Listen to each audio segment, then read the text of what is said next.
have two great speakers today. Our first speaker is speaking from Competent Communicator. He's speaking on his second speech. The title is Three Things Mentally Strong People Do. Physical strength is widely lauded in the media and sports, but what about mental strength? The following is a summary of a few points from the book 13 Things Mentally Strong People Do by Amy Morin. Please welcome Brian Hong.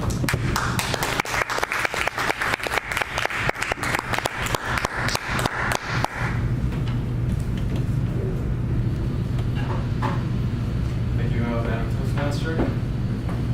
Who here likes football?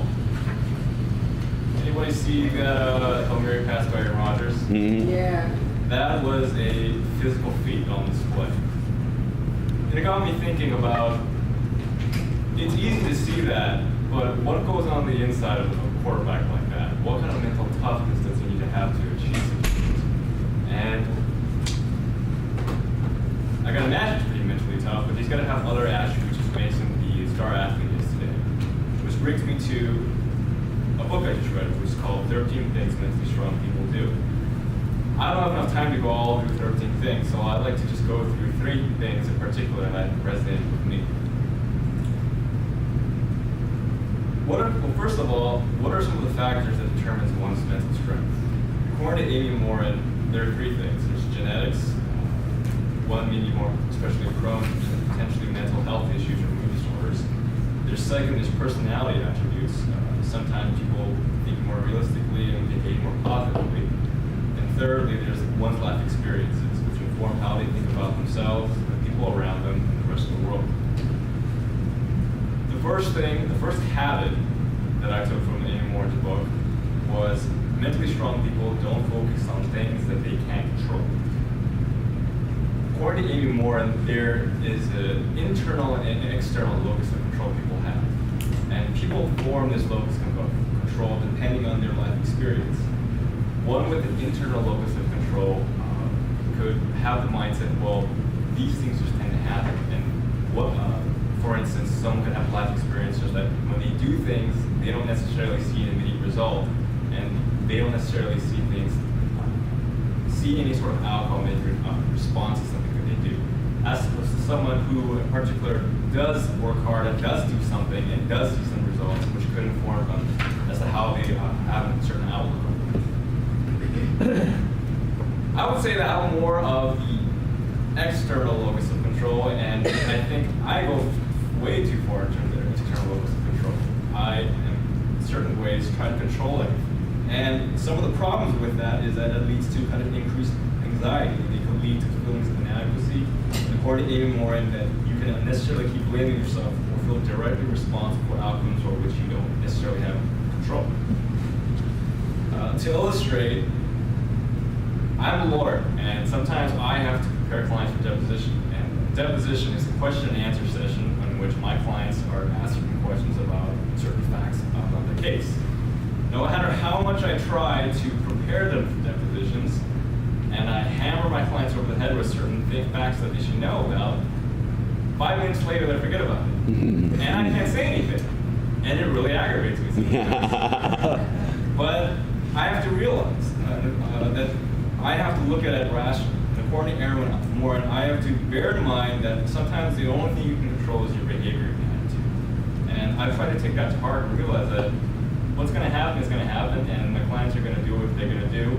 I can only do so much, and I just have to move forward and see what kind of solution I can come up with. The second habit that mentally strong people do that most resonated with me is that they don't worry about pleasing everyone. Lots of people thrive on praise and reassurance.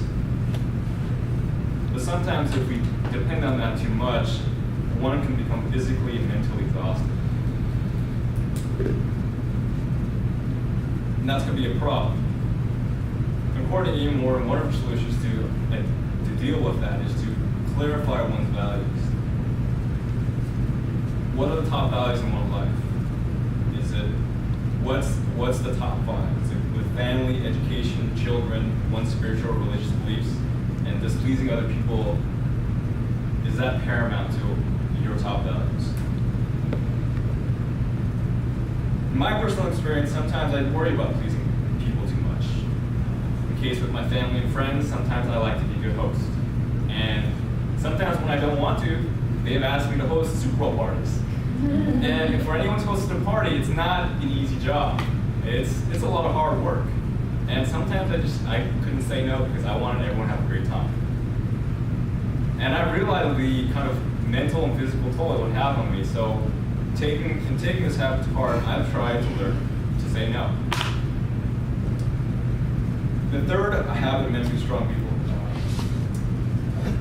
exhibit, which most resonated with me, was that mentally strong people don't fear taking calculated risks. Everyone deals with risk in some way or another. That's why people get insurance sometimes, whether it be financial, physical, emotional, social, or business. Why does this happen? For some people, sometimes emotions can prevail over logic. One person in particular cannot think of the potential outcomes of taking a certain risk. The problem with being too risk averse is you will sometimes constantly think of the one thing I didn't do, and it'll keep bothering you from day to day. One solution that David Warren ascribes to is to at all try to minimize the risk and to maximize success, and think about the worst thing that can happen and how to reduce that risk.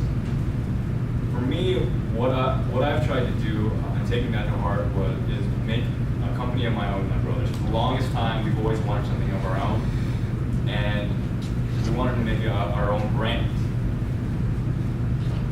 In order to take the plunge, we reduced the risk. We got in touch with people in sales, got in touch with people in manufacturing and design before we made large investments. We continue to do that today, keeping as an ongoing company, and it may fail, but I'm glad that we took the risk. So in summary, these are the 3 points that most resonate with me, and in conclusion, it all amounts to thoughts, behaviors, and emotions. Identifying irrational thoughts, replacing them with more realistic thoughts, and behaving in a positive manner despite the circumstances, and lastly, controlling your emotions so they don't control you. Thank you.